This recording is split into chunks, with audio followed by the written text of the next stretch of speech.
ये मेहनत मात्र चुनाव तक के लिए नहीं है। हमारी ये मेहनत जन जागृति करना, सभी समाज के साथ एक सामंजस्य बनाना और एकता स्थापित करना और सही समय पे सुख और दुख में उनके साथ मिलकर डटकर लड़ना अन्याय के खिलाफ, ये हमारी मेहनत लगातार चल रही है। और जिस गांव में हम जा रहे हैं उस गांव में हम इसी चीज का संदेश दे रहे हैं कि मात्र चुनाव तक के लिए हमारी एकता नहीं है। हमारी जो एकता है वो लंबे समय तक का है कि जब तक हम जिंदा रहेंगे, जैसे जब तक बच्चे जिंदा थे तब तक वो समाज के लिए लड़े, वैसे ही हम जब तक जिंदा रहेंगे तब तक समाज के लिए लड़ते रहेंगे, न्याय दिलाने के लिए लड़ते रहेंगे, चाहे वो किसी भी जाति धर्म का व्यक्ति हो। इस चीज को ध्यान में रखते हुए आज आपके ग्राम काराघाट में तमाम युवा साथियों के साथ में आया हूँ।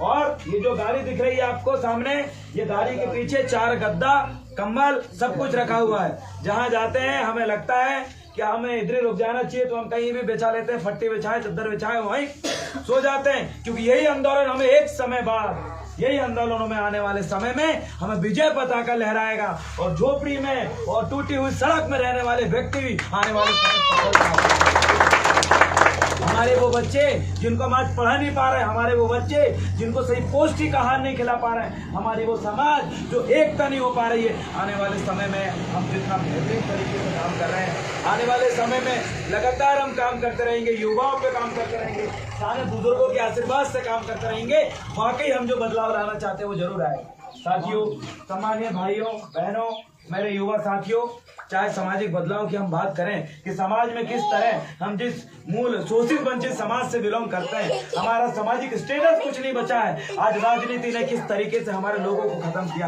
राजनीति वो ताले की चाबी है जिससे हर ताला हम खोल सकते हैं। राजनीति उस ताले की चाबी है जिससे हम हर ताला खोल सकते हैं। राजनीति में अगर हम सफल अगर होंगे तो याद रखिएगा, राजनीति में सफल व्यक्ति बढ़िया परिवार से बढ़िया समाज में रहता है। आज हमारी समाज के साथ क्या हो रहा है बताएं? हम जिस मूल वंचित समाज से, ST SC OBC समाज से क्या हो रहा है?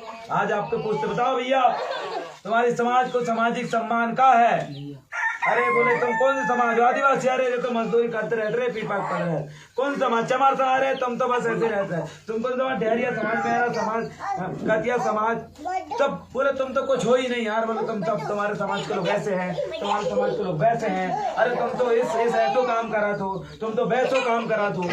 जो है सभी तरीके से हमें ऐसे टोचनों का काम होता है। क्यों बोलते लोग कि तुम्हारी समाज ऐसी, तुम्हारी समाज वैसी है? इसीलिए बोलते हैं क्योंकि हमारी समाज का ज्यादा सम्मानजनक स्टेटस रहना चाहिए, रुतबा रहना चाहिए। वो रुतबा हमारे समाज में नहीं है। कब आएगा और क्यों नहीं है? इसीलिए नहीं है क्योंकि हमारी समाज में लोग पढ़ते लिख कर SP कलेक्टर नहीं बनते। अगर बन भी गए तो वो समाज की ओर माने लोग। क्यों है? हमारे लोगों की जमीन नहीं है, और जो है जमीन उस पे वन विभाग वाले और ये सरकार छीन लेती है। और क्या नहीं है? ये नहीं है कि हमारे लोग जब पढ़ाई करते हैं, नौकरी करते हैं, फार्म डालते हैं, पेपर देते हैं और जानबूझकर उनको फेल कर दिया जाता है और वो नौकरी नहीं कर पाते। क्या हो रहा है हमारे साथ?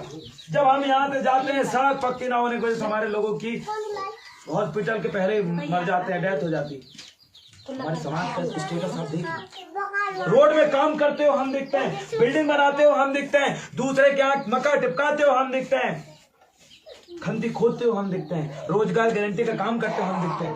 क्यों नहीं दिखते जैन बनिया सेठ साहूकार? क्यों नहीं दिखते ये लोग? इनका एक सामाजिक सम्मान है, ये राजनीति में पकड़ है, और ये लोग जिसकी सरकार रहती है उधर ये झुक जाते हैं।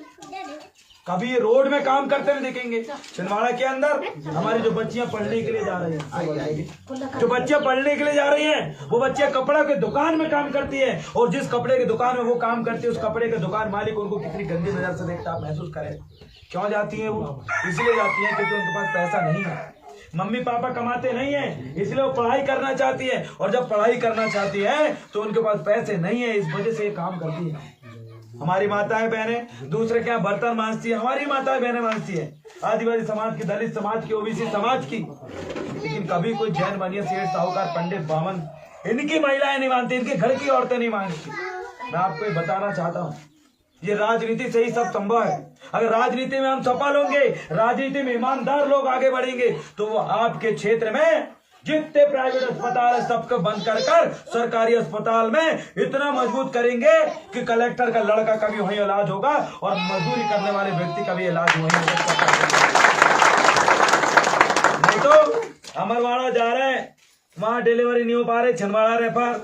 सोनोग्राफी नहीं है, छिंदवाड़ा रेफर। ईसीजी की मशीन नहीं है, स्कैनर की, छिंदवाड़ा रेफर। फलानी मशीन नहीं है, छिंदवाड़ा रेफर। और छिंदवाड़ा गए तो नागपुर रेफर। ये नहीं है तो यहाँ नागपुर रेफर। अरे जहाँ जाते हैं वहाँ यहाँ ट्रांसफर, वहाँ रेफर, यहाँ है। अरे डॉक्टर यहाँ भी है, उनने भी उतने ही पढ़े हैं। डॉक्टर नागपुर में भी उनने उतने पढ़े हैं। फिर कहा है हमें यहाँ से वहाँ भटकाने का काम करते हैं, हॉस्पिटल में, अस्पताल में। ये पैसे वाले लोग हैं जी। अस्पताल में भी हमारा गंदा इलाज करके ये हमें लिख के देते, फलाना प्राइवेट अस्पताल में चल जाइए, वहाँ उनकी कमीशन फिक्स रहती है।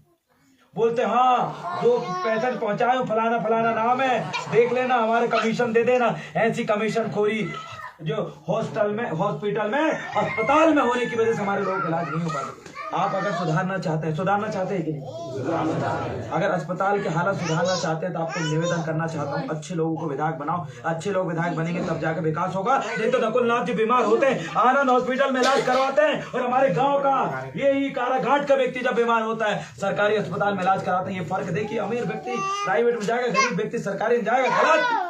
एक समान स्वास्थ्य व्यवस्था होना चाहिए। गरीब का बच्चा का भी वही हो, अमीर के लोगों को भी वही हो, तब जाके ये हालत सुधरेगी। और ये हालत हमारे जैसे लोग जब विधायक बनेंगे, विधानसभा पहुंचेंगे, डंके की चोट में करवाएंगे, क्योंकि हमारा परिवार भी भुगता हुआ है। देवरान भैया आगे बढ़ो, हम तुम्हारे साथ हैं। देवरान भैया आगे बढ़ो, हम तुम्हारे साथ हैं। साथियों, हम भटके हुए लोग हैं। जब हमारी बुआ का एक्सीडेंट हुआ था अभी 7 दिन पहले, अस्पताल में वो भी एडमिट हुई थी। क्यों? हमारे पास पैसे नहीं।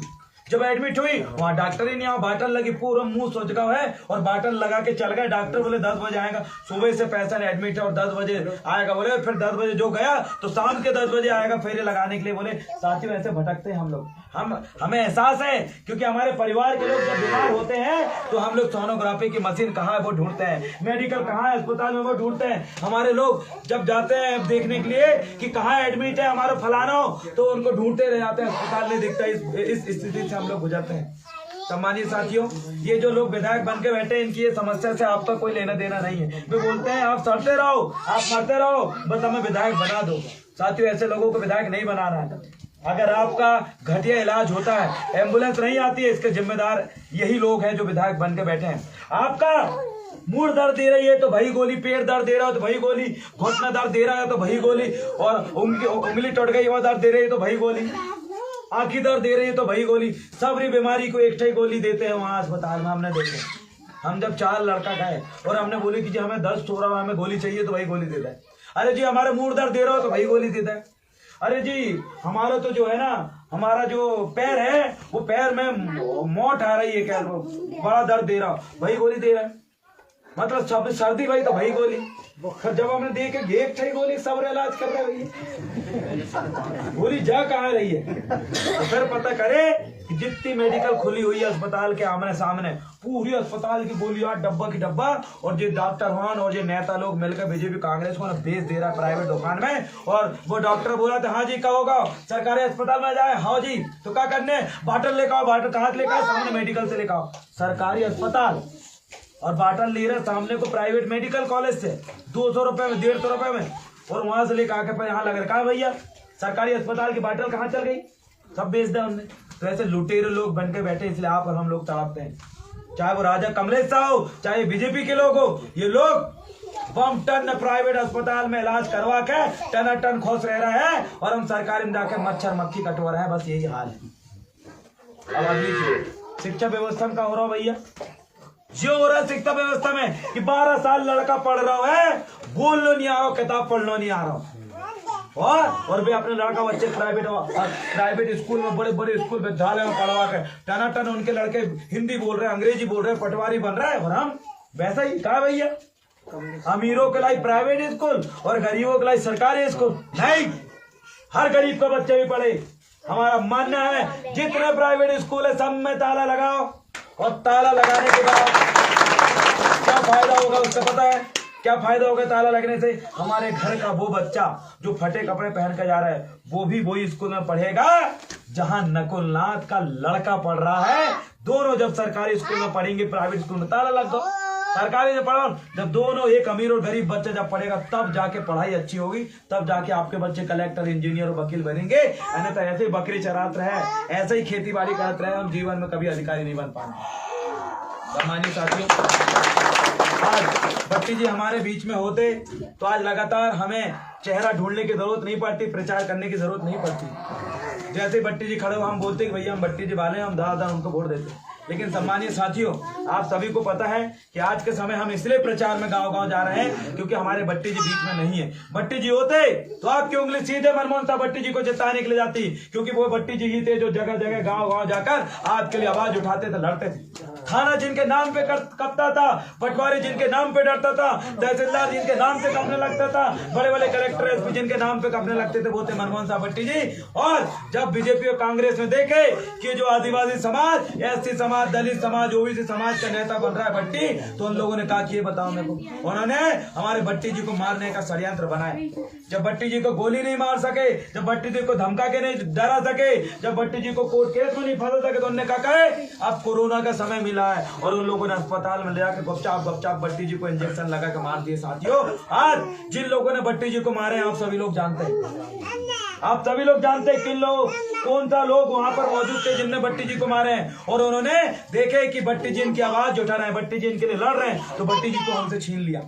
साथियों, जिन लोगों ने भट्टी जी को छीने उनसे हम जरूर बदला लेंगे। और भट्टी जी को छीनने के बाद उनको लगा अब तो गोंडवाना में कोई नहीं है, अब कहाँ पीरो गमचर, कहाँ जय सेवर, कहाँ जय भीम, उनको लगो। लेकिन वो भूल रहे थे कि भट्टी जी के जाने के बाद और भी लोग आएंगे। उन्होंने भट्टी जी समाप्त किया, फिर आई मोनिका भट्टी, और उन्होंने कहा हमने भट्टी जी को खत्म कर दिए, अब आई मोनिका भट्टी, अब को क्या करे भैया। तो उन्होंने मोनिका भट्टी घेरा बनाना शुरू करे, और जब घेरा बनाना शुरू करे और ऐसी जाल फेंके कि उन्होंने पहले हमसे भट्टी जी का छीन लाए, उसके बाद हमसे मोनिका के भी छीन लाए। और जब मोनिका के भी छीन लाए तो मोनिका के पता नहीं, ओके पता है मोनिका क्या है कि मोनिका के पिताजी को किन्ने मारा, और मोनिका उन्हीं के बीच में चली गई। वो को दिमाग में उन्होंने गुनिहाई करे तो उसके दिमाग में उन्होंने मोहनी दे दा, और वो अपने पिताजी की हत्यारी पार्टी में गमछा डाल के घूम रही। अब बताओ जी, अब जिनके पापा के ओके दुश्मनों ने मारे, वो दुश्मन के साथ कोई हाथ मिला लेगा? उनने मिला ले, लेकिन हम नहीं मिलाएंगे, समाज नहीं मिलाएगी, लोग नहीं मिलाएंगे, ये आंदोलन उन लोगों का हाथ नहीं मिलाएंगे। हमारे भट्टी जी को जिनने छीना है वो हमारे आंखों में घूम रहे हैं, और इस चुनाव के समय यही बीजेपी के लोगों को हम जवाब देने का काम करेंगे जिनने भट्टी जी और मोनिका को हमसे छीने साथी। हम बताएंगे कि भट्टी जी और गोंडवाना आंदोलन को हम खत्म नहीं होने देंगे। भट्टी जी भले ही खत्म होगा, लेकिन उनकी विचारधारा जिंदा है, ये गोंडवाना जिंदा है। और गोंडवाना को हमसे छीनने के लिए बीजेपी क्या कर रही? बीजेपी गोंडवाना को बोल रही है कि गोंडवाना तो बीजेपी में शामिल होगा, कम एक बताओ, गोंडवाना का बीजेपी में शामिल हो गया? लेकिन वे बोल रहे हैं कि गोंडवाना बीजेपी में शामिल होगा है। एक लाइव में बोल रहे हैं गांव के लोगों के कि तुम पीरो गमछा डालो और ऊपर फूल वालों गमछा डालो का कभी नहीं डालेंगे।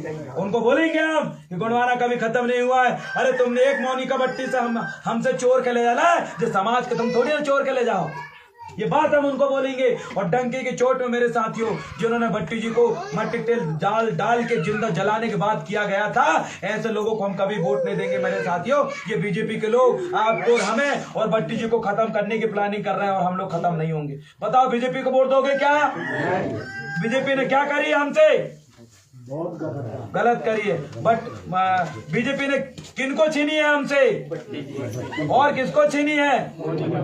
दो लोगों को छीन ली। अब वो देव रावण को भी छीनने की कौन सी? मैंने बोला सुन लो, मैं बोला बीजेपी वालों, अगर हमें कभी उंगली उठान की अगर तुमने कोशिश भी करे, हमें छेड़न की कोशिश करे, तो तुम्हारी उंगली तुम्हारे हाथ में नहीं दिखाने की। मैंने बोला हम शांत बैठा वो जेल में डाल दें। नहीं सुना तुमको, नहीं सुन रहा हूं मैं। तो कल ये बीजेपी और कांग्रेस के लोगों ने मेरे खिलाफ FIR दर्ज करे अमरवाड़ा में। क्या है कि जो भट्टी जी के हिसाब से बात करता है, ये भट्टी जी बोलते थे कि हम रावण को पूजा करते, और देव रावण भी बोल रहा है, बोले रावण की पूजा करता है। और कोई आदिवासी ऐसा फलाना ठिकाना करके बोले हिंदू आस्था को ठेस पहुंच रहा है, देव रावण बोल रहा है। अरे मैंने बोला भट्टी जी की बात को अपनी जुबान से दोहराना क्या कोई गुनाह है? मुझे बताओ। भट्टी जी की बात को अपने जुबान से बोलना क्या कोई गुनाह है? बताओ मुझे। नहीं है। मैंने बोला भट्टी जी की बात को मैंने दोहराया, तो बीजेपी वाले जैसे भट्टी जी को गाली बक रहे थे, वो मेरे खिलाफ भी आंदोलन कर रहे हैं। साथियों, उन बीजेपी वालों को अपने गांव में आप मत घुसने देना। उनको बोलना कि इधर आप नहीं घुस सकते, तुमने हमसे मोनिका के छीनना है, तुमने हमसे भट्टी जी के छीनना है, और तुम गोंडवाना के छीनने नहीं आ रहे हैं। जो काम मत घुसो तुम भाग जाओ, ये बात आपको बोलना पड़ेगा। अन्यथा अगर नहीं बोलोगे तो आप ही के गांव से जैसे मोनिका के डोरा डाले उनने, जैसे जाल फेंके हैं, वैसे तुम्हें भी जाल फेंक के खींचा लाई कोशिश करें। हमें इकलाई नहीं खींचा है, काजी को उन्हें पता है कि इनके ऊपर अगर जाल फेंक है जो तो फंसान के नहीं, उल्टो हमें लाकर हमें उल्टो रस्सी वस्सी बांध के भाई जाल को जो पताल कोट की फाड़ी में उल्टो लटका दिया। उन्हें पता है ये बात, इकलाई हमसे पंगा नहीं ले। इसलिए साथियों, आपने बीजेपी को देखा और मोनिका भट्टी को उन्होंने छीन लिया।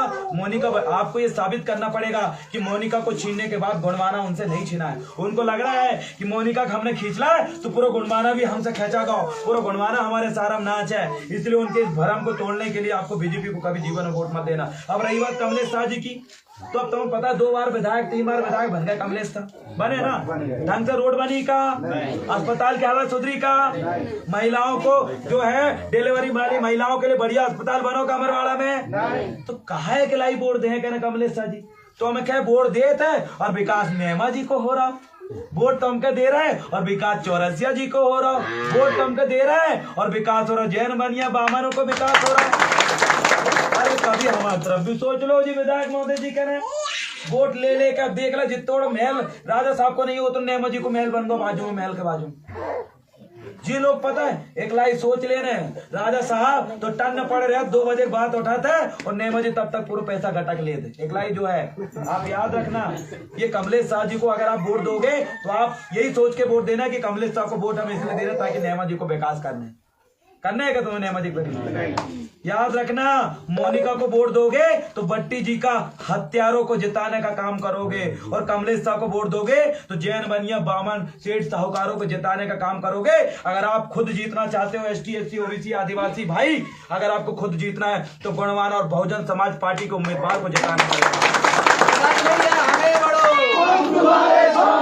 देवरान भैया आगे बढ़ो, हम तुम्हारे साथ हैं। क्योंकि उन्हीं भट्टी जी ने ब्लैक बोर्ड से चुनाव लड़े थे और आपको बताना चाहते हैं बीजेपी और कांग्रेस ने इतने साल तक जो हमें लूटने कसोटने और बर्बाद करने का काम करी है। ये बीजेपी के लोग 5 साल पहले कोई लाडली बहना योजना नहीं लाए, जैसो चुनाव हुआ तो कहते मेरी लाडली बहना इतने रुपया ले लो। कहा भैया चुनाव के समय लाई बार 3 महीने बाद योजना बंद। शुरू में ये लोग फ्री गैस सिलेंडर बहनों फ्री गैस सिलेंडर और बाद में कह 1200 रुपए बढ़ाया सिलेंडर के रख ले रहे तू के तेरे पास पढ़ो नहीं सिलेंडर शुरू में फ्री ले लो तो उजला योजना के नाम पे तुम्हारा विकास हुआ है, तुम्हें धुआं लग रहा हो, तुम्हारी आंखों से आंसुआ बह रहा है, ये ले जाओ करके दे दे और बाद में करो सिलेंडर महंगो कर दे। और वैसे ही जो लाडली बहन का कर मेरी बहनों फलानी तारीख के तुम्हारा पैसा डलन मालो। कहा भैया जो पैसा 5 साल पहले कहां डालो कह रहे वोट आओ 15 साल पहले डालो और जब चुनाव हुआ तब कैसे हम डाल रहा हूं। ये लोग तुम्हारी वोट खरीदना चाह रहे हैं और जब वोट खरीद के फिर बंद कर दे और बोलेंगे कि लाडली बहना के लिए आपके पास पक्का मकान नहीं होना चाहिए और मोटरसाइकिल नहीं होना चाहिए। हर घर में मोटरसाइकिल है जी, खत्म लाडली बहना होना। अब लाडली बहनों के परिवार के पास अगर मोटरसाइकिल और ऐसो को मोबाइल अगर है, लाडली बहना घर पे ऐसो मोबाइल है ओके 1000 रुपए मिलना बंद, तो सबको ही बंद, सबके घर में मोबाइल है क्या नहीं, खत्म। फिर अब कहता हूँ अरे जी जो का कह रहा है तो हमारी योजना तो चालू है, फिर हमें कहाँ मिल रही? अरे तुमने मोबाइल और मोटरसाइकिल ले ले क्या? अरे शुरू में जो तुमने बताओ जी नहीं कह रहे, ये तो बेवकूफ बनाते हैं जी। इनके सरकार बता रहे कहने भैया तुमने मोनिका का फंसला जाल डाल के हमने फसल वाले कहने ये मोनिका को क्या करके बना रहे पता है? मोनिका को बना ले उन्होंने तीतौर, क्या बना ले? कौन सी वाली तीतौर? वही जो घर में पिंजरा में टंगी रहे। अब डोकरा दो के ओ भाई के कचू है कि नहीं सब्जी खिलाई, क्या बोला था? कचू है कि नहीं सब्जी खिलाई घर में? अरे नहीं है रे जाओ टमाटर मिर्ची पड़ी है, ठीक है मैं सब्जी जुगाड़ करके आ रहा हूँ। तो तीसरा उठाए बागड़ यहाँ टांग और डोकरे दाऊ रोटे चल जाए और फिर जहाँ यहाँ तीतौर वहाँ रख दे उन्हें तीतौर के और बाजू में लगा था बागड़ चुपचाप दूर बैठ जा। अब तीतौर ऐसे ऐसे देखी वो चिल्लाने लगती कर कर कर कर कर कर कर कर बाकी तो उतर करे मेरी बुआ बोल रही, मेरी काकी बोल रही, मेरी मामी बोल रही और बाकी तीतौर गप ने वहां पर आ जाती है और बोलती है पिंजरा के अंदर तू कैसे फंस गई? वो कहते मैं तो ऐसे ही फंसी हूँ और बाद डोकरा दाऊ करके खांस दो। वो तीतौर करको करको भाग जाता और उनकी गर्दन जो फांदा में अब बे कह बे तीतौर वापस में बात कर वो दाई के तू तो पिंजरा के अंदर थी, मतलब तूने हमें फंसाला ही बुलाई थी। बकायद मैं का करूँ कर जो मैं का जेन तो सरकारी लेकर आओ तो मैं का रोज चिकन देख खान लाई मैं तो रोज रोटी दे कहते हैं, रोज चना टमाटर दे रहा हूँ कहता। तो देखे चना टमाटर दे तूने हमें कहाँ फंसाई? मैं कहा करने मिल रहा हूँ, तुम्हारे नहीं मिल रहा तुम क्या करे क्या? अरे हम तो फंस गए क्या तभी? वैसे ही जैसे वे तीतर को, भोली भारी तीतर को वो एक पिंजरा वाली तीतर चतुर बना के उसको फंसाते थे, वैसे ही हमारे बीच से गुणवाना के नेताओं को खरीद के वो तीतर बना के फेंक देते। और उन्हें कहते सुनो ये लो हमारी तरफ से एक गाड़ी, ये लो हमारी तरफ से 10 लाख रुपए और जाओ। और वे तीतर आकर बोला था हम तुम्हारे समाज के हैं, हमारे बीच में बैठो। और जैसे बाकी तीतर को फंसा वैसे ही फंसा ले डाल देता है और वे बड़े खुश रहते और तुम बस झंडा बैनर उठाते रहो, झाड़ू लगाते रहो। तो ये तीतर से सावधान रहोगे कि नहीं? रहोगे कि नहीं? पीरो गमछा डाल के आए तुम्हें फंसा लाई, क्या डाल के आए समझ में आई? बीजेपी के लोग कभी पीरो गमछा डालत रहेगा? पहले कभी बीजेपी के लोग पीरो गमछा डालत रहेगा? कांग्रेस के लोग डालत रहेगा? अब डाल रहा है कि नहीं? आज तुम्हारी वोट उन्हें खींचने हैं और समझ जाने था। जैसे मछली को फंसा ले केचुआ फंसा तो गल डाला तो फेंक देता है, वो मछली का मेरी फेवरेट केचुआ आ रहा करके अपने खजा। वैसे ही जैसे मछली को केचुआ पसंद है, वैसे आदिवासी को पीरो गमछा पसंद है। मछली को फंसाने के लिए केचुआ डालते हैं और आदिवासी को फंसाने के लिए पीरो गमछा डालते हैं। बीजेपी और कांग्रेस के लोग झंडा बैनर लगा कहा है फंसा लिया है और उन्होंने दोचिया लोगों को और पैसा दे रहा है। कहा है जैसे कि अब ये भैया कह जो लोग 10 लाख रुपए और तुम्हारे लड़का खिलाफ खड़े हो जाओ, मैंने कह रहे दादा मैं फ्री फुकट में 10 लाख में लोग खड़ो भरते होने का कौन सा प्रचार करने का। वैसे ही मेरे को हराने के लिए कुछ दलाल लोगों को उन्हें पैसा दे दिए हैं। देव रावण भला भी बहुत अच्छा बोलता, बोले उसको मत बढ़ने दो, वो बढ़ो तो हमारी सबकी ठटरी बांध दे के वो खिलाफ खड़े हो। हमारा नेता कैसा हो? देवराम भैया जैसा हो। हमारा नेता कैसा हो? देवराम भैया जैसा हो। तो जे लोगों ने 2 लोगों को मेरे खिलाफ खड़े करे और वे 2 लोग तुम्हारी तरफ जैसे आए उन्हें बोल रहे कि भैया हम तुम्हें आए कहना चलो ठीक है अच्छे है बैठो, लेकिन इतना बताओ कहने कि देव रावण भलावी की जैसे तुम कितने बार जेल गए। उनसे पूछना इतना बताओ कहने तुम कितने आंदोलन करे समाज के लायक। उन्हें बोलो तुम इतना बताओ कहने तुम धर्म संस्कृति के बारे में और संविधान के बारे में और आंदोलन के बारे में कितना जानते हो कहने। वे लोग कच्चू नहीं है जी, चुपचाप बैठे थे, उन्होंने अपने पैसे मिलो और वो आ गए बीच में। तो याद रखना अगर आपको अपने लोगों को बीजेपी को वोट दोगे तो भट्टी जी की हत्या करने वाले लोग जीतेंगे, और कांग्रेस को वोट दोगे तो जैन बनिया सेठ साहूकार जीतेंगे, और गुणवाना को वोट दोगे तो हर गांव का गरीब जीतेगा, हर मजलूम जीतेगा। सम्मानित साथियों, भट्टी जी के आशीर्वाद से मुझे ब्लैक बोर्ड चुनाव चिन्ह मिला हुआ। क्या मिला हुआ है? जिसे तख्ता कहते हैं। और वो तख्ता कितने नंबर में है? 3 नंबर में। आपसे मैं बारंबार आवेदन निवेदन कर रहा हूँ कि इस बार आप अपने रिश्तेदार को कॉल करके बोले कि भैया बोलन वालों, लड़न वालों, जीतन वालों और समाज की आवाज उठाने वालों देव रावण भलावी तख्ता लेके 3 नंबर के बटन लेके खड़ो है। इस बार 3 नंबर के बटन दबाना है और अपने आप को जिताना है, अपने आप को जिताना है। सम्मानीय साथियों, ऐसा मोबाइल उठाना और उस मोबाइल में देखना कि अमरवाड़ा के कितने विधानसभा, अमरवाड़ा के कितने लोगों के आपके पास नंबर है जो अमरवाड़ा विधानसभा में रहते हैं, चाहे वो बटका खापा हो, चाहे वो छिंदी हो, चाहे वो चिंगोड़ी हो, चाहे वो तक पोनार हो, चाहे अमरवाड़ा हो, चाहे सोल्ला खापा हो, चाहे हर्रई हो, जहाँ के भी लोग आपके परिचित है तो उन्हें फोन लगाने, भैया 3 नंबर के बटन दबाने, ब्लैक बोर्ड चुनाव चिन्ह और देव रावण भैया के जताने। बस ये 3 लाइन बोली। 3 नंबर की बटन, ब्लैक बोर्ड चिन्ह और देव रावण भलावी। इतने को वोट देने के लिए अगर हमें रिश्तेदार मानते हो तो, नहीं मानते तो जाओ तुम भी दलाल बन जाओ, स्वाभिमान बेच दो, बीजेपी कांग्रेस का तलबे चाटोगे। नहीं तो एक बार वोट देकर देख लो, फिर देखो यहाँ बीजेपी कांग्रेस के लोगों की बैंड बजाने में हम कोई कसर नहीं छोड़ेंगे।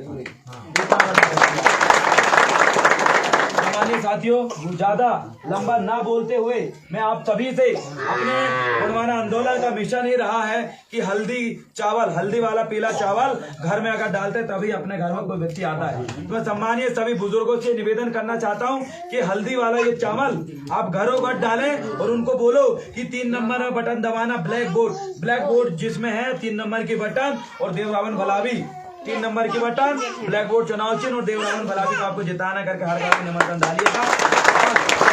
दादा मनमोहन साहब भट्टी जी को भी इस बार अगर आपको उनके हत्या करने वाले लोगों से अगर बदला लेना है तो 3 नंबर की बटन दबाना। ये कहकर आप मैं सभी बुजुर्गों से निवेदन करना चाहता हूँ कि आप मेरा निमंत्रण स्वीकार करें और गाँव में इस निमंत्रण को डालते हुए फोटो जरूर खींचना।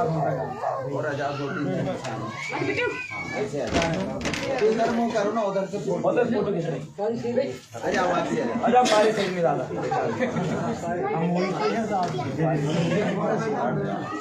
रामण वाला भी संघर्ष करो, हम तुम्हारे साथ हैं, रामण वाला भी संघर्ष करो, हम तुम्हारे साथ हैं। अमरवाड़ा विधायक कैसा हो, कैसा हो, तख्त बदल दो, ताज बदल दो, बेईमानों का राज बदल दो, तख्त बदल दो, ताज बदल दो, बेईमानों का राज बदल दो। बोर्ड हमारा राज्य तुम्हारा, नहीं चलेगा, नहीं चलेगा, बोर्ड हमारा राज्य तुम्हारा, नहीं चलेगा, नहीं चलेगा। मनमोहन साहब भट्टी अमर रहे, अमर रहे, अमर रहे, हीरा सिंह दादा अमर रहे, अमर रहे, अमर रहे, हीरा सिंह दादा अमर रहे, अमर रहे, अमर रहे, मनमोहन साहब भट्टी अमर रहे, अमर रहे, अमर रहे। ठीक है तो दादा आप लोग को रिटायर करें और समय को देखते हुए हमें जल्दी निकलना भी है, इसलिए आपसे